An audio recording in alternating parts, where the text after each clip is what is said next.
মোর দ্বারা কইলে বুঝছো একটু ভালো হয়, দাওয়াত দিলে সবারই তো দাওয়াত দিয়ে খাওয়া লাগবে।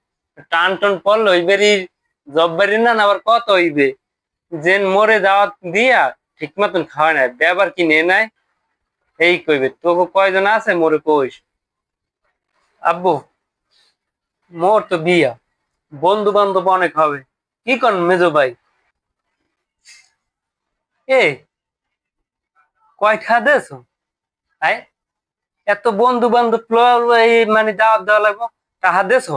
সারা বছর তো টুন টুন হরছো, এই বর্মে আর মুই কামাই হইরে যদি না খাওয়াইতাম এতখানি বড় হইতেন। এনা আইছে এ, তুই এত কথা কও কা? তোর কি কথা কইতে কইছে? এনা আব্বাই আছে না, আবার নেবো আছে না, নেবো থাকতে আবার এত কথা। দেখেন আব্বা, আপনি দেখেন এখনো আবার ও তুইতেই হইরে কয়।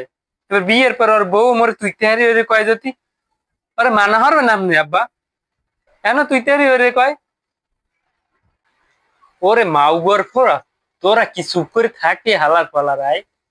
তো জন্য মুই কি শান্তি পামু না? আব্বা, মুই এত কিছু জানি না, মোরও শ্বশুর বাড়ি অনেক লোক আছে, এগো দাওয়াত দিতে হইব, বুঝছেন? দাওয়াত না দিলে কেমন দেখা যায় না আব্বা কোন?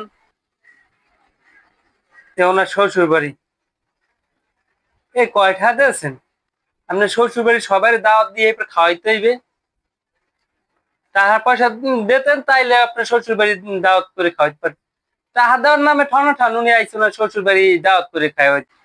এ, তোর হর বাড়ির লোক তোর চোহে দেখতে পারে না, এতে কি মগো হর বাড়ির লোককে কি মগো চোহে দেখতে পারে না? কে হইতে মোরে দাওয়াত কমু না? আব্বা কি কন?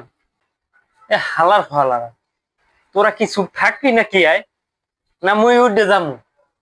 মোর কিন্তু তোকে কথা ভাল লাগে না, মুই কিন্তু উঠে যাম হালার ফালারা। এবার তোকে তা তোরা বিয়ে হর।